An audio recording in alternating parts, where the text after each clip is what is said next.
Baik, bismillahirrahmanirrahim. Assalamualaikum warahmatullahi wabarakatuh.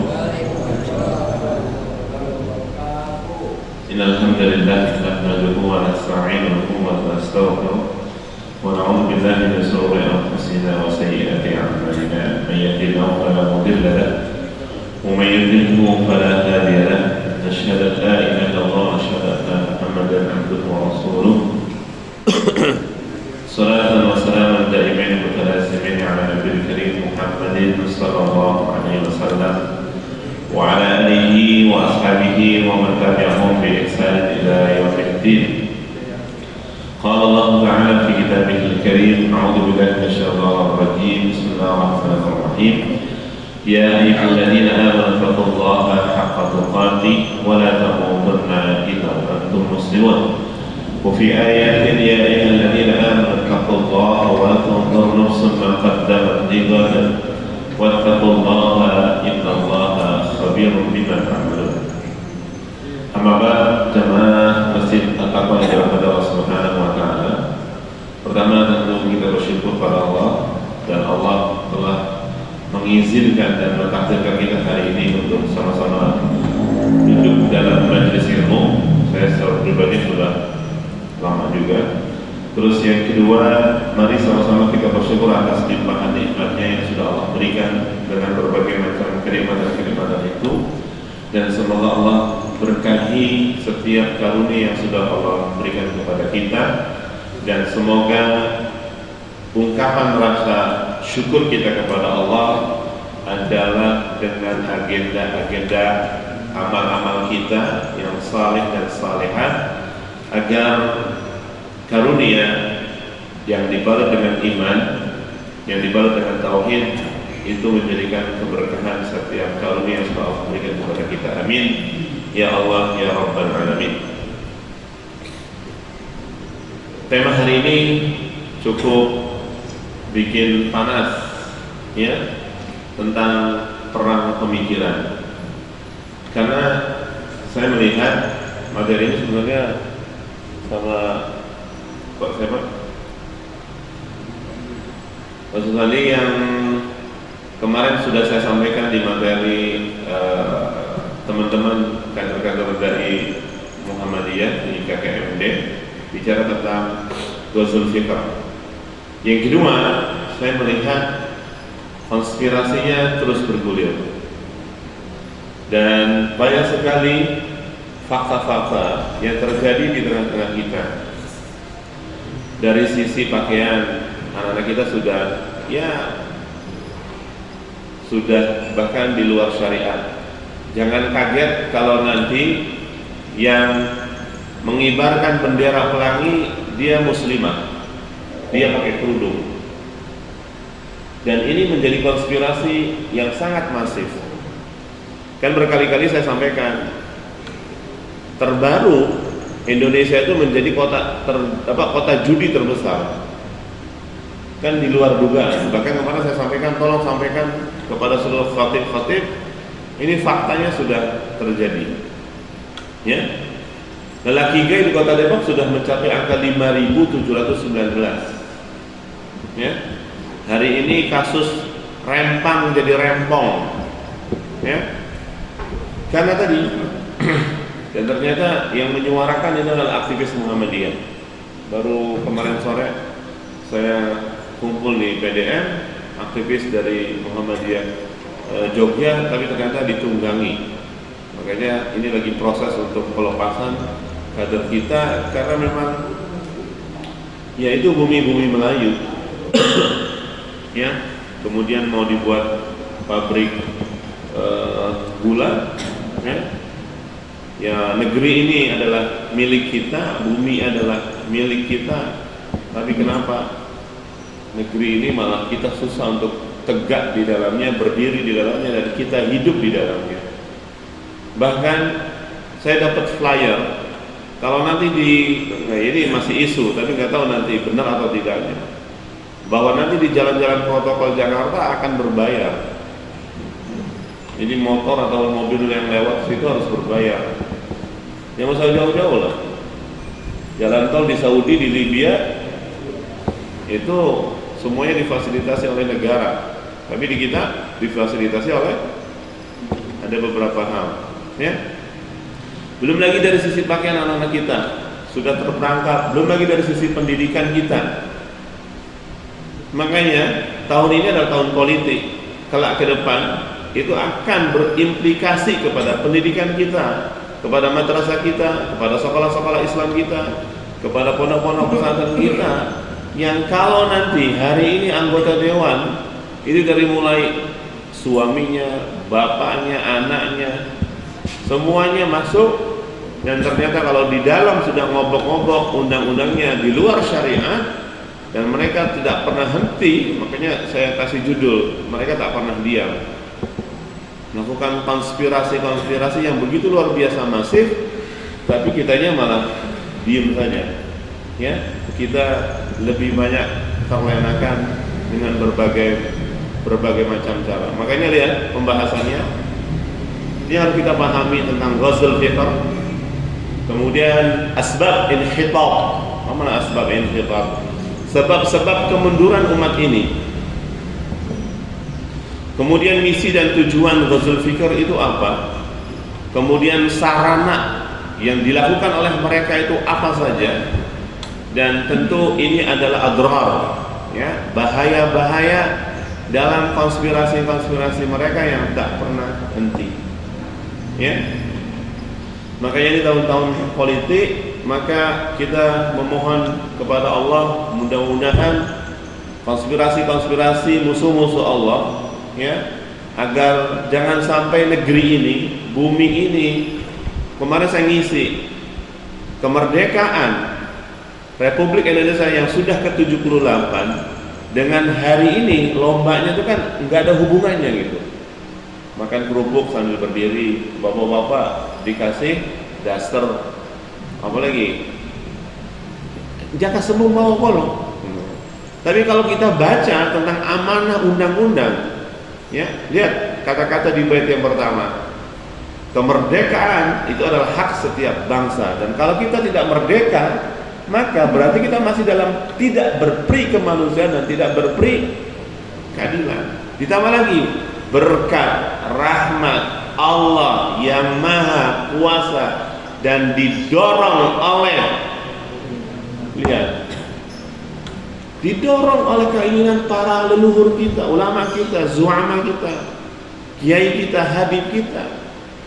Mereka telah mencurahkan tenaganya, pikirannya, hartanya, jiwanya untuk kemerdekaan bangsa ini. Makanya sampai hari ini Jaka Sembung bawa kolong mengisi kemerdekaannya dengan lomba-lomba yang gak jelas. Betul. Fun sih boleh fun, tapi ruh kemerdekaan hakiki, bagaimana kita keluar dari yang tidak berperi kemanusiaan dan tidak berperi keadilan. Pertanyaan saya, Rempang hari ini berperi kemanusiaan tidak? Itu kan berarti negeri ini adalah milik kita semua, bangsa ini semua. Tapi untuk tinggal dan hidup saja sudah harus golok-golokan. Coba lihat, ini kan, ini polisi adalah bangsa kita, yang demo adalah bangsa kita. Nanti yang kipas-kipas angin siapa? Ini, ya. Makanya ini harus kita pahami betul tentang problematika kita dan keseriusan kita sebagai seorang ayah, keseriusan kita sebagai seorang asatir, dai, dan suami, kepala keluarga untuk serius menguatkan proses pendidikan dimulai dari rumah-rumah kita. Saya mulai dengan satu hadis, ya. An Thawban radhiyallahu anhu anna Rasulullah sallallahu alaihi wasallam yaqul atau qala yushaku al-umam an tada'a 'alaikum kama tada'a al-akala ila qas'atiha. فقال قائل ومن كلتنا نحن يومئذ قال بل أنتم يومئذ كثير ولكنكم كغثاء السيل ولينزعن الله من صدوركم عدوكم المهابة منكم wa la yahdifannallahu fi qulubikumul wahn. Faqala qail ya Rasulullah wa mal wahn? Qala hubbud dunya wa karahiyatul maut. Paham? Yushakul ya, bahwa kondisi umat ini saya gambarkan ibarat kama tadal akala ila qas'atiha. Kondisi umat itu nanti akan menjadi kayak makanan yang digambarkan di sini.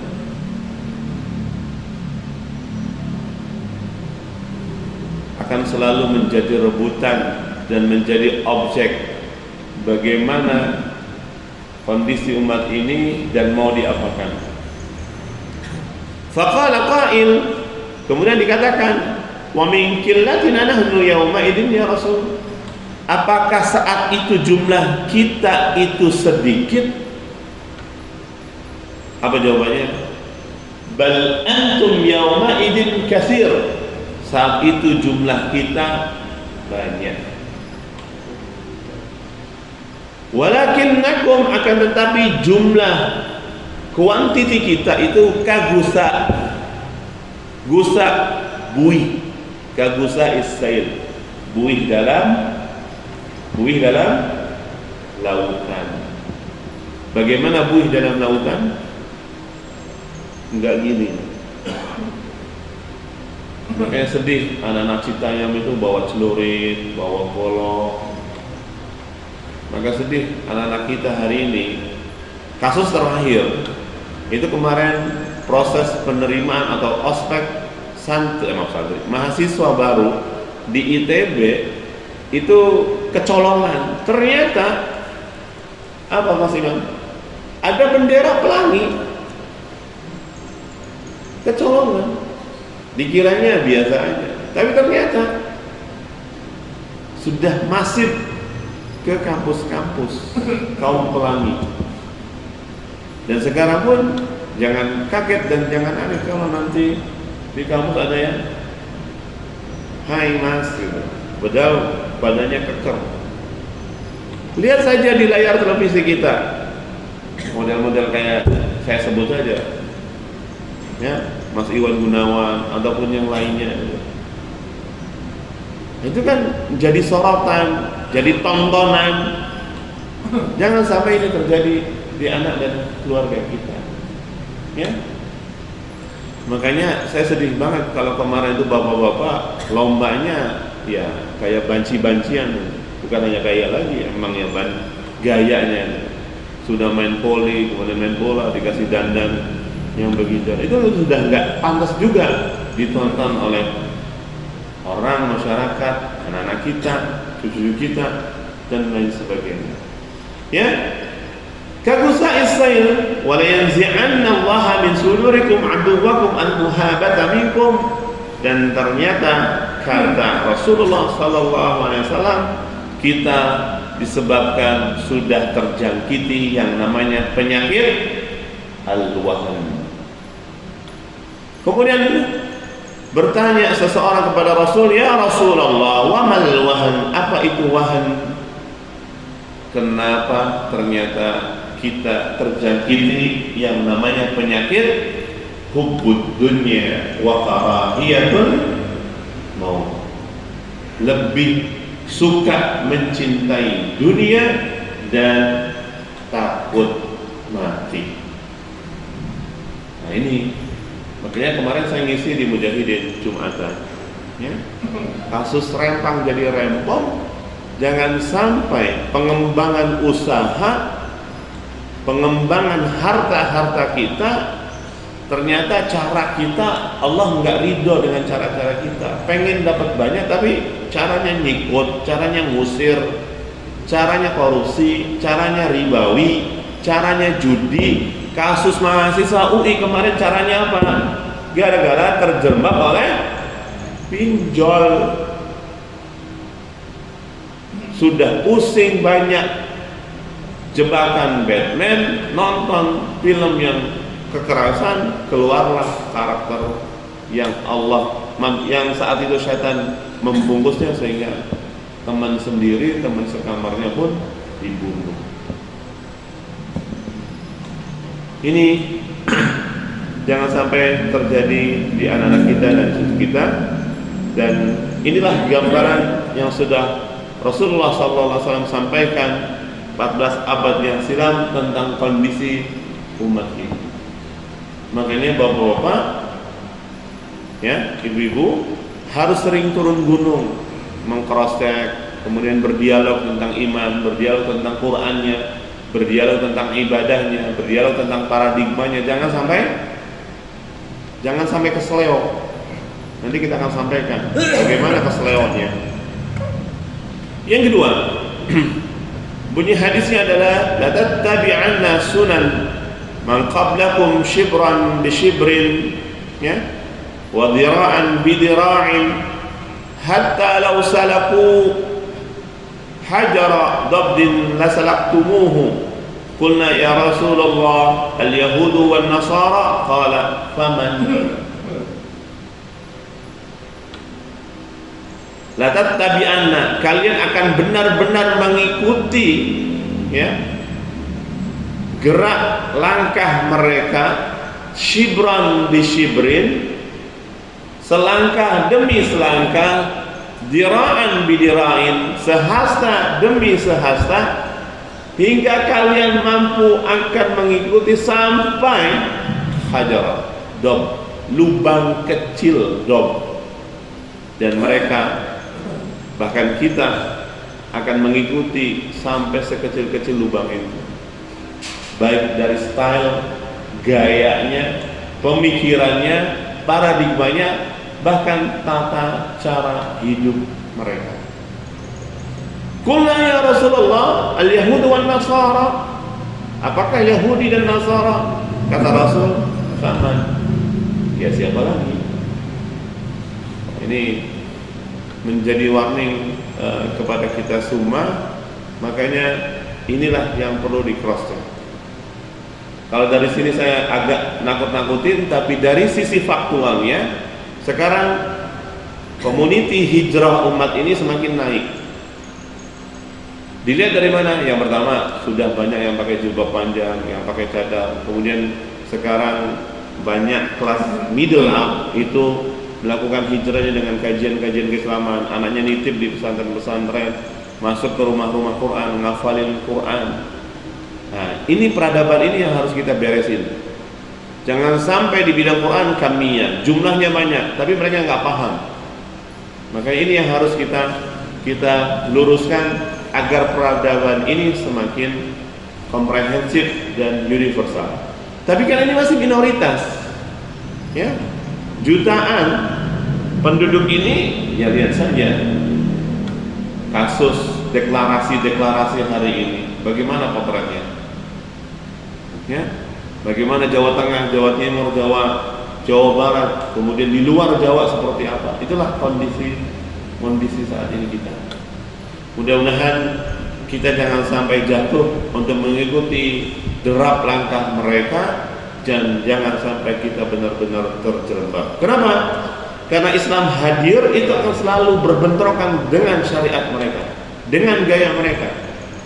Makanya mereka mencoba masuk. Hari ini mereka akan menggelontorkan masuk kepada ruang-ruang politik, mengubah hukum, mengubah undang-undang, dan mengubah tata cara hidup ini. Jangan sampai menggunakan syariat Allah, yaitu syariat Islam. Badan bumi ini adalah bumi kita semua, mayoritas muslim, dan tentu orang-orang tua kita, kakek nenek kita sudah mengamanahkan ini adalah kepada kita semua. Baik, berikutnya faktor asbab inhitat al-muslimin, sebab-sebab kemunduran umat ini. Dari sisi internal, kita sudah jauh dari nilai-nilai kitabullah dan sunnah Rasulullah SAW. Yang gak usah jauh-jauh, saya ngajarin mahasiswa saja, yang sholat 5 waktu baru 5, selebihnya bolong-bolong masih. Itu masih wilayah di perkotaan, ya. Bagaimana di masyarakat akar rumput seperti apa? Konsep sholatnya, konsep pemahamannya, konsep implementasi nilai-nilai apa yang ada di dalam Al-Quran dan Sunnah Rasul itu sudah mulai. Jangan sampai ini parsial. Ngaji, iya di masjid, tapi di luar masjid sudah berhukumnya bukan hukum dengan hukum Allah dan Rasulullah Sallallahu Alaihi Wasallam. Hukumnya seenaknya sendiri, dari harta warisan, dari bertetangga, dari makan. Kenapa kita benar-benar dijaga tentang halal dan kenapa bersertifikasi halal? Jangan sampai masuk kepada ruang-ruang yang jatuh kepada syubhat, yang jatuh kepada haram. Ya, ini sudah dari sisi internal. Yang kedua, inferior. Inferior itu enggak yakin tentang konsep kita, enggak fikoh dengan keyakinan kita kepada kitabullah dan kepada ajaran Islam ini yang meliputi akidah, yang meliputi ibadah, yang meliputi muamalah dan akhlak, dan kita lebih suka dengan gaya-gaya yang lain. Ya, misalkan tentang konsep berjilbab, menutup aurat, bahkan ya cara pandang dalam berekonomi. Kenapa ekonomi kita lebih menyukai dengan ekonomi kapitalis? Padahal konsep Al-Quran sudah bicara, jangan sampai perputaran ekonomi kita adalah dulatan bainal aghniya. Jangan sampai perputarannya di orang-orang kaya. Tapi ternyata hari ini kan masih saja. Ini banyak sekali problematika yang terjadi di internal. Ketiga, sikap mengekor kepada nilai-nilai barat yang ini bertentangan. Ya, misal kasus LGBT. Ya pernah saya menyampaikan di Pondok Cina, itu betul Ustaz. Cowok sama cowok gandengan. Teman saya nulis disertasi tentang konsep LGBT, setelah ditanya, kenapa kamu suka sama dia? Ya, ngapain saya nikah? Bikin capek, nyari duit. Kan hanya tujuan menikah untuk menyelesaikan masalah hubungan badan dan syahwat, itu saja. Lihat cara pandangnya mereka. Padahal konsep nikah, kita ngebayangin kalau anak-anak kita dan anak perempuan kita sudah nggak mau menikah dan anak perempuan kita sudah nggak mau 3 miliar melahirkan, mengandung dan menyusui. Pertanyaan saya, akankah ada peradaban di muka bumi ini? Sangat impossible, sangat nggak mungkin terjadi. Dan itulah yang terjadi konsep isu gender, isu feminisme itu benar-benar didogma kepada kaum milenial, anak-anak muda kita. Lihat kalau anak perempuan yang suka nongki-nongki, kalau sudah robek kesuciannya, ya sudah kayak cowok. Ngapain lagi? Cara gaul mereka, cara ngomong mereka, belum lagi yang ngerokok, belum lagi yang ini sebagainya. Wanita-wanita yang perokok itu kan sudah. Maka ini yang harus menjadi kewaspadaan kepada kita semua. Yang ketiganya, yang keempatnya adalah konsep perpecahan. Makanya ini yang harus kita jaga-jaga. Bedakan antara perbedaan di wilayah fikih dengan di wilayah akidah. Kalau yang di wilayah fikih, ya kita harus saling tafahum, saling memahami. Ya, yang harus kita jaga adalah kita sebagai hak kita, kewajiban kita sebagai seorang muslim dan muslimah, mukmin dan mukminah, ini yang harus kita jaga betul. Kemudian tertinggal dalam penguasaan hal-hal kekinian dan kemodernan. Itu beberapa faktor secara internal. Sedangkan dari sisi faktor eksternalnya, terjadinya perang salib. Itu sangat mempengaruhi. Maka kalau ditanya, kenapa bangsa barat, masyarakat barat lebih islami?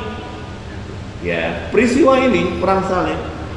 Ketika buku-buku diadopsi, kemudian diimplementasikan dalam kehidupan mereka, mereka lebih disiplin, lebih Islam. Dan tantangan dunia Islam, ya hari ini sungguh naif kan.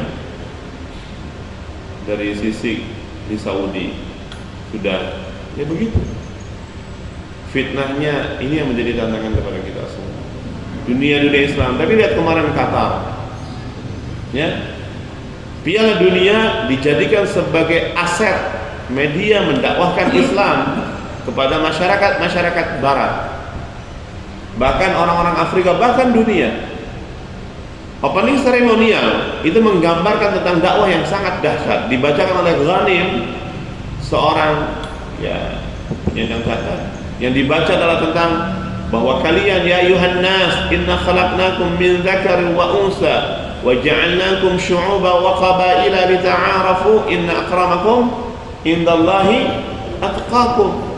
Seakan-akan Ghanim menyampaikan kamu tim dari negara Brasil, Amerika, dari Eropa, Spanyol, Jerman, dari wilayah Afrika, Senegal, kemudian Afrika Selatan, yang berkulit hitam, berkulit putih, yang dari Asia, Cina, Jepang, Saudi dan sebagainya. Kalian diciptakan dengan berbangsa-bangsa, bersuku-suku, tapi yang akan mulia di antara kalian adalah inna akramakum indallahi atqakum. Ketika timnas Panzer menyampaikan benderanya tentang pelangi, bahkan mereka make bahan pelangi itu dicoret dengan tegas, no miras, no LGBT. Kata begitu tegas, menguatkan itu semua, dan izahnya luar biasa. Pesan-pesan moral di setiap sudut-sudut, di wilayah stadion, kemudian di wilayah layanan-layanan publik, membawakan beberapa pesan, dan ternyata itulah yang kita harapkan. Maka terjadinya perang salib itu sangat mempengaruhi kepada stabilitas secara politik, ekonomi, dan keagamaan untuk dunia dan negara-negara Islam pada khususnya. Ini masih prolog, ya. Lanjut. Inilah yang disebut tentang ghazul fikr. Apa maksudnya? Ibarat bapak mau nuangin bikin teh, itu kan tadi air putih. Datanglah kopi, maka itu yang disebut tentang ghazul fikr. Ya, gelasnya tetap gelas, tapi rasanya, otaknya, pikirannya di dalamnya itu harus diubah menjadi teh, apalagi kopi. Ini yang disebut tentang ghazul fikr. Dikooptasi otak mereka. Maka jangan kaget, yang menyuarakan pelangi LGBT adalah muslim dan muslimah. Mereka yang bisa jadi taat beragama, tapi cara pandangnya hari ini kan media sosial di YouTube, ini begini, ini begitu, semuanya sudah saling memberikan sasaran-sasarannya. Maka ini adalah invasi gerakan perang pemikiran yang digambarkan seperti gelas dan otak dicaplok, dikooptasi, kemudian ini kalau sudah ini dipahami dengan gaya mereka, konspirasi mereka, maka samrohnya, buahnya, gayanya, otaknya, caranya, berpakaiannya sudah itu bisa. Yang jadi pertanyaan, hari ini sudah kena belum anak-anak kita? Sebagian ada yang sudah kena, sebagian ada yang belum. Maka tentu penguatan tauhid kita, iman kita di hadapan Allah harus benar-benar dikuatkan. Al-ghazul fikr adalah serangan pemikiran, ide, budaya, dan propaganda yang dilancarkan suatu bangsa, peradaban kepada bangsa, peradaban lain, sehingga mengalami kelemahan mental dan dapat dikuasai untuk kepentingan mereka. Kemarin saya bikin webinar sama Ustaz Dr. Hidayat Nur Wahid, Wakil Ketua MPR, sama Dr. Kiai Muhyiddin Junaidi tentang isu usulan BNPT dalam pengawasan rumah-rumah Allah. Kata Kiai Muhyiddin Junaidi, sejatinya rumah Allah ngapain diawasi? Yang keduanya, BNPT itu harusnya ditambah katanya. Badan Nasional BNPT ditambahin harusnya K, penanggulangan terorisme dan komunisme. Gitu. Ngapain rumah-rumah Allah itu diawasi? Ngapain orang-orang baik diawasi?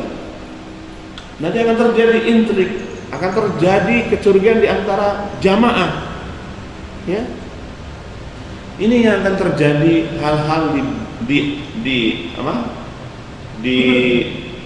jamaah, di kaum muslimin terjadi, ya bisa jadi kecurigaan di antara mereka. Sejatinya yang harus diawasi adalah orang-orang yang tidak jelas dalam menghadirkan negeri ini, peradaban bangsa kita ini, jangan sampai jauh dari keberkahan dan keberkahan Allah Subhanahu wa taala. Bapak-bapak, ibu-ibu yang dirahmati Allah Subhanahu wa taala, jadi ini yang disebut tentang Ghazul Fikr. Kalau dulu adalah head to head dengan peluru, dengan bombardir, tapi serangan mereka, ya mohon maaf, hari ini kan sudah sangat luar biasa. Makanya ini perguruan tinggi Muhammadiyah, mahasiswanya sudah mulai pada turun. Hampir semuanya. Ini lagi dianalisa betul. Ada apa? Lihat aja peradaban hari ini. Bisa jadi anak-anak milenial ngapain saya kuliah S1. Peradabannya sudah lebih baik jadi YouTuber, TikTokan. Kemudian yang keduanya, penghasilannya mereka sudah lumayan. Hari ini pun tentang Gojek online itu semakin penghasilannya sudah sangat luar biasa. Maka dinamisasi dan tantangan-tantangan di dunia ekonomi, di dunia pendidikan ini semakin mengadakan sebuah kompetisi yang begitu luar biasa. Dan lembaga-lembaga dan pendidikan dan lembaga pendidikan dari mulai TK sampai kampus ini pun menjadi catatan. Terakhir saya mendapatkan sebuah anak SMA sekarang sudah tahu yang namanya teknologi AI. Masih mana sudah dengar? Ya, sudah menguasai tentang teknologi AI. Itu semuanya ketika tanya sudah akan keluar semua yang ditanyakan oleh sang murid. Nah, ini kan tentang konsep talaki. Maka ini yang harus kita kuatkan. Kita butuh guru, butuh keteladanan, butuh percontohan dalam kehidupan sehari-hari, bukan hanya dari sisi keilmuan. Nah, ini yang menjadikan kita harus benar-benar waspada. Berikutnya, ini yang menjadi warning kita. A'udzubillahi minasyaitonir rajim. Bismillahirrahmanirrahim. Waddu law takfuruna kama kafaru fatakununa sawa. Mereka benar-benar menginginkan kalau sekiranya kalian itu adalah kafir, keluar dari agama ini, maka mereka sudah benar-benar keluar dari agamanya, maka itu adalah sawa, sami mawon. Artinya apa? Umat Yahudi dan umat Nasrani mengharapkan kepada kita, kepada kaum muslimin, agar kita ini takfurun, keluar dari agama-agama kita. Kama kafaru, sebagaimana mereka telah keluar. Maka itu sami mawon, sama. Fala tattakhidu minhum awliya, maka jangan jadikan mereka satu teman setia, pemimpin, sahabat, dan loyalitas kepada mereka. Jadi yang harus dibedakan adalah apa? Tentang pola hubungan. Hatta yuhajiru fi sabilillah, hingga kalian benar-benar hijrah di jalan Allah dan menegakkan agama Allah. Fa in tawallaw fakhuduhum waqtuluhum haitsu wajadtumuhum wa la tattakhidu minhum waliyyan wa la nasira. Dan jangan jadikan mereka sebagai seorang penolong, sebagai wali untuk kalian, wala nasira, dan juga sebagai penolong untuk kalian. Nah, ini pesan di dalam Quran surat An-Nisa ayat yang ke-89. Istilahnya sudah, sebab-sebabnya sudah, sekarang masuk ke misinya. Ini dimulai dari pendidikan, mencoba tentang isu madrasah, isu tentang Islam, isu pendidikan agama itu dibuang, dicoret. Makanya saya berkali-kali nyampaikan, negeri ini dalam konsep pendidikan Kita ngebayangin kalau pesantren nanti dicoret, kiai-kiai kita, habaib kita, ulama-ulama kita, ahli ilmu kita sudah tidak membersamai kita dan tidak mengadakan sebuah proses kaderisasi di pondok pesantren, di rumah-rumah Quran, di lembaga-lembaga pendidikan, lantas anak-anak kita dan cucu kita siapa yang akan diajarkan tentang konsep bagaimana penguatan Islam dan syariat Islam ini ditegakkan. Itulah Muhammadiyah. Saya berkali-kali menyampaikan, orang Muhammadiyah dan Muhammadiyah harus benar-benar kuat secara ideologis 104, 110, karena kita harus menegakkan spirit amar ma'ruf nahi munkar. Kalau nggak ada spirit ini, ya, apapun bentuknya, lembaga pendidikan, yayasan, sampai ke level partai, maka ini akan nggak menjadi sesuatu yang greget, karena yang dicari adalah opportunity, pragmatism, ya. Yang dicari adalah sesuatu yang hanya untuk urusan dirinya, untuk kepentingan ininya dan sebagainya. Karena syariat Allah dibuat tujuannya untuk menjaga proses untuk bangsa ini, umat ini, hubungan manusia, hubungan agama, al-muhafadzah. Nanti besok-besok kita akan bahas tentang maqasid syariah, biar antum dan kita semuanya paham tentang kenapa adanya larangan berzina, larangan potong larangan mengorupsi, membunuh dan sebagainya, karena untuk selalu proses menjaga. Ini misinya, bagaimana memisahkan agama dan kehidupan. Kalau memisahkan agama dan kehidupan berarti lahirnya sebuah paham apa? Paham apa? Sekuler. Nggak usah ekonomi berbasis Islam, sudah, yang penting kalian senang dalam hubungan antara sosial. Misalkan ngapain ada menikah, udah kalian kumpul sapi aja, nggak usah kumpul kebo. Nah, itu lihat mereka cara pandangnya. Makanya sempat saya nonton di TV waktu itu, ada satu sekolah, ya, mereka berteriak tentang konsep LGBT itu. Tumben, kaget juga, luar biasa di Amerika. Karena mereka udah bosan dengan pola, salah satunya ada ini, dengan pola-pola ya kayak gitu. Tapi Islam hadir kan tujuannya untuk itu. Maka jangan sampai kita terjebak dan mereka berkonspirasi untuk memisahkan agama dari semua unsur-unsur kehidupan manusia. Nah, kalau ini terjadi berarti kita sudah kena jebakan yang namanya sekulerisme, memisahkan agama dari unsur-unsur kehidupan manusia. Maka ini sudah sangat luar biasa. Ya, kemudian yang kedua, menghalangi Islam dan mengatur umat ini. Ya. Kemudian mencerai-beraikan persaudaraan sesama muslim. Makanya yang terjadi adalah politik adu domba. Jangan sampai kita terjadi, ya kan, saya sedih Pak. Ini yang di demo malah polisi, yang demonya adalah rakyat kita, semuanya mereka adalah rakyat. Kayak kemarin terjadi pertumpahan darah. Ini yang bikin sedih kita. Jangan sampai ini terjadi di antara kita sesama muslim, justru malah saling membunuh, saling mencederai, dan saling menumpahkan darah. Kemudian menjauhkan muslim dari Islam, sudah jelas, ya. Dan menghalangi dan menghilangkan kebenaran sejarah Islam. Makanya kita harus kuat tentang konsep histori tentang keislaman dan peradaban Islam ini. Makanya disebut sejarah, ya, syajarah, mata rantai itu yang harus konkret dan jelas.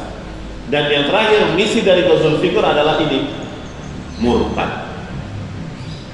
Ya, ya sekarang saja pecinya hitam, tapi lihat kalau di layar televisi, ya, lisannya, kemudian cara berpikirnya sudah keseleo. Karena bisa jadi sudah banyak cuan-cuan yang sudah diterima. Kita dan kita semuanya berhati-hati dengan kemaksiatan, dengan dosa, dan itu akan, ya, menggiring kepada kebenaran asarnya, ya apa? Pengaruhnya kepada diri kita, cara berpikir kita, kemudian cara muamalah kita dan ibadah kita itu akan sangat dipengaruhi kalau kita kemasukan barang-barang yang syubhat, apalagi yang haram. Dan jangan sampai anak-anak kita terjadi sebuah peristiwa keluar dari agama ini. Berikutnya, ini ngeri kali. Apakah betul al-ummah al-jahiliyah, ya, umat jahiliyah ini bisa diprovokasi dengan berbagai macam cara? Masuk satu di wilayah as-siyasiyah, masuk dalam wilayah politik. Yang kedua, melalui al-askariyah, melalui militer. Kemudian yang ketiganya adalah melalui al-iqtisadiyah, melalui ekonomi. Ya, lihat saja hari ini gempa Maroko, kayak Ukraina, ya, sama Rusia, itu terjadi perang secara fisik. Nyaman nggak hidup kita kalau peristiwa kayak gitu? Dan mereka berkonspirasi politik itu, kalau sudah politiknya hancur akan berefek kepada ekonomi. Betul. Gimana mau keluar, gimana mau beli sayuran untuk hidupnya, untuk makannya, gimana mau jualan? Kondisinya sudah perang, ya, seperti kasus, dan akhirnya kan efeknya ke barat, ke Inggris. Teman-teman kita yang lagi kuliah S1, S2, S3 itu lagi, ya, keteteran karena efek dari perang antara Rusia dan Ukraina. Dan ternyata kalau sudah masuk wilayah-wilayah itu gampang sekali turunannya. Politik sudah, secara fisik, urusan perut, dan itu nggak tahu, saya sudah pernah menyampaikan nggak tentang peradaban Quraisy? Ya, lihat saja di ilafi Quraisy, ilafihim rihlatash syita'i was-sayf falyabudu rabb hadzal bait alladzi at'amahum min ju' wa amanahum. Peradaban bangsa itu yang paling mendasar dua, urusan perut dan hidup nyaman. Itu gambaran surat Quraisy. Dan kalau suatu bangsa sudah diacak-acak rasa nyaman kita dan urusan perut kita, tinggalin aja, akan mati nggak? Selesai. Urusan peradaban yang paling mendasar itu gimana hidup kalau tidur bisa tenang dan bisa makan. Itu kan urusan yang paling mendasar. Masalah pendidikan tinggal dinaikin. Ini yang paling mendasar untuk hidup sehari. Misalkan terjadinya, mohon maaf, ya, perang, bom di mana-mana, runtuh di mana-mana, pertumpahan darah di mana-mana. Dia mau keluar, ya, kayak kasus kemarin corona misalnya, tersandra di rumah kita. Kalau semuanya nggak ada unsur-unsur ekonomi, nggak ada proses jual beli, nggak ada proses perdagangan untuk menghidupi diri kita, dan dengan urusan perut kita, ya sudah selesai semua peradaban bumi ini. Maka ini secara singkat, ghazul fikr adalah untuk merusak akhlak, ya, tahdimul fikrah, mengacak-acak pemikiran, peradaban, tidak pada sahsiyah, dihilangkan karakter-karakter, ketokohan-ketokohan yang baik, yang saleh, ulama-ulama kita itu diacak-acak, sehingga mereka beralih kepada yang gak jelas, yang tidak berteladan, yang tidak memberikan kebaikan-kebaikan. Sedangkan kita sudah punya teladan yang baik, yaitu baginda Rasulullah Sallallahu Alaihi Wasallam. Dan yang terakhir adalah konsep yang paling goalsnya adalah riddah, murtad, dan keluar dari ajaran Islam. Ini, ya, min mapnya, merusak akhlak, menghancurkan pemikiran, melarutkan pribadi, ketokohan-ketokohan ulama, orang-orang yang ada sekitar kita, dan yang terakhir adalah murtad, ya. Dan itu sama sawa sebagaimana yang digambarkan Al-Quran tadi. Dan ini sarannya, dan itu tergambarkan di dalam Al-Quran, ya, melalui media massa, melalui pendidikan, melalui penerbitan, melalui hiburan, ya. Makanya kan kemarin Anies berani ketika jadi gubernur kan, ngacak-ngacak wilayah hiburan, karena itu yang nggak memberikan faidah dan kebermanfaatan, rusak ke otak, rusak dari cara berpikir, rusak dari bersikap dan sebagainya. Makanya bapak-bapak yang di wilayah lingkup dan sebagainya ini harus benar-benar peduli kepada lingkungan dan selalu menegakkan spirit amar ma'ruf nahi munkar.